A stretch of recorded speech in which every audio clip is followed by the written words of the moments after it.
मेरा नाम सूरज है और मैं राजस्थान के अलवर का रहने वाला हूँ। मेरे पड़ोस में एक चाची रहती थी।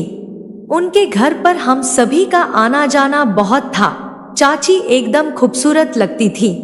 चाची को कहीं भी जाना होता था तो वे मेरी मम्मी के साथ ही आया जाया करती थी। पहले पहल मेरे मन में उनके लिए कुछ भी नहीं था, लेकिन जब मैं अपने कॉलेज के पहले वर्ष में गया तो मेरा मन में हलचल होने लगी। उसी दौरान एक बार मैंने अपनी चाची को टी शर्ट और ट्राउजर में देख लिया जो वे रात में सोते समय पहनती थी। उन्हें उस ड्रेस में देखकर मेरे मन में कुछ अलग सा विचार आया। अब मैं रोज ही चाची को किसी न किसी बहाने से देखने लगा था, उनको टच करने की कोशिश करने लगा था। बार बार चाची के घर भी उनको देखने चला जाता था तो चाची को कुछ समझ आने लगा था। चाची भी मेरे साथ खुली हुई थी तो वे भी मुझे लिफ्ट देने लगी थी। वे मेरे सामने ही टी शर्ट और लोअर में आने लगी थी। मैं भी उनकी इस ड्रेस की तारीफ करते हुए कह देता था कि चाची, आपके ऊपर लोअर और टी शर्ट बहुत ज्यादा सूट करता है। वे हंसकर कह देती, बस यह सिर्फ अपने घर में ही पहनती हूँ, इस ड्रेस में तो मैं अब तक तुम्हारी मम्मी के सामने भी कभी नहीं गई। इस तरह से हम दोनों की बातों में खुलापन होने लगा था। वे मजाक में कई बार मेरे पेट पर गुदगुदी भी कर देती थी। मैं भी कई बार उनको टच करते हुए सहला देता था। अब तो मैं उनको टच करने का बहाना देखने में लगा रहता था। शायद अब वे भी समझ गई थी। एक बार बारिश का मौसम था। मेरी मम्मी ने मुझे चाची को बुलाने के लिए भेजा। मैं उनको बुलाने उनके घर गया तो मैंने देखा कि वे छत पर कपड़े उठा रही थी। मैं उनको बुलाने छत पर ही चला गया। मैंने उनसे कहा कि चाची, आपको मेरी मम्मी बुला रही हैं। वे बोली कि बारिश कभी भी आ सकती है, मैं कपड़े उठाने के बाद आती हूँ। उनकी छत पर एक रूम भी था जो खाली पड़ा रहता था।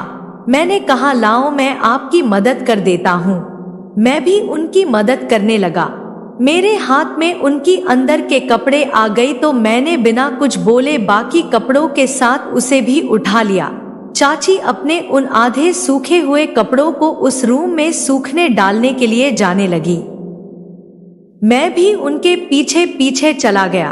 उन्होंने अपने हाथ में लिए कपड़े सूखने फैला दिए और मुझसे एक एक करके कपड़े लेने लगी। मैंने सबसे आखिरी में उन्हें उनकी अंदर के कपड़े दी तो वे थोड़ी शर्मा गई। तभी अचानक से बारिश शुरू हो गई। वे कहने लगी, देखो, यदि जल्दी जल्दी ना करते तो सारे कपड़े भीग जाते। मैंने बोला, हाँ, लेकिन अभी हम लोग बाहर निकलेंगे तो हम लोग भी भीग जाएंगे। कुछ देर यहीं रुक जाते हैं। वे बोली, हाँ ठीक है। मैं उनके बिल्कुल पीछे खड़ा था। मैं उनके पीछे से बाहर की तरफ झांकने लगा। शायद उन्होंने महसूस कर लिया था। उनको अचानक से हल्की सी हंसी आ गई। इससे मेरी हिम्मत बढ़ गई और मैं धीरे धीरे उनको टच करने लगा। शायद उनको भी मजा आ रहा था। अब मैं हिम्मत करके उनके हाथ पर हाथ फेरने लगा। वे भी मेरा विरोध नहीं कर रही थी। बारिश बंद होने के बाद मैं घर आ गया था। चाची मेरे पीछे पीछे ही मेरे घर आ गई थी। 2 दिन बाद मेरी मम्मी मेरे मामा के घर चली गई और पापा ड्यूटी पर चले गए थे। मैं दिन में घर में अकेला था। मेरी मम्मी चाची से कह कर गई थी कि दोपहर में मुझसे खाने का पूछ ले। मैं चाची के घर गया और उनको घर आने को कह कर आ गया।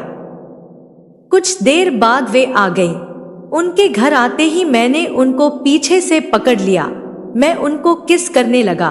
चाची को गर्दन के पीछे चूमने लगा।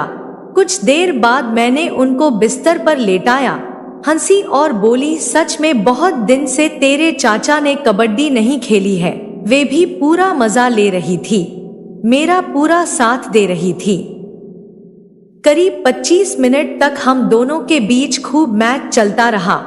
हम चरम सुख आनंद पार कर चुके। हम दोनों पसीने से भीग चुके थे। चाची उठीं और अपने कपड़े ठीक करने लगी। कुछ देर बाद चाची अपने घर चली गई। और मैं भी थक गया था तो नहाकर सो गया। अब जब भी कभी मौका मिलता है तो हम खूब मैच खेलते हैं। आपको मेरी यह कहानी पसंद आई होगी तो हमें कमेंट करके बताइएगा।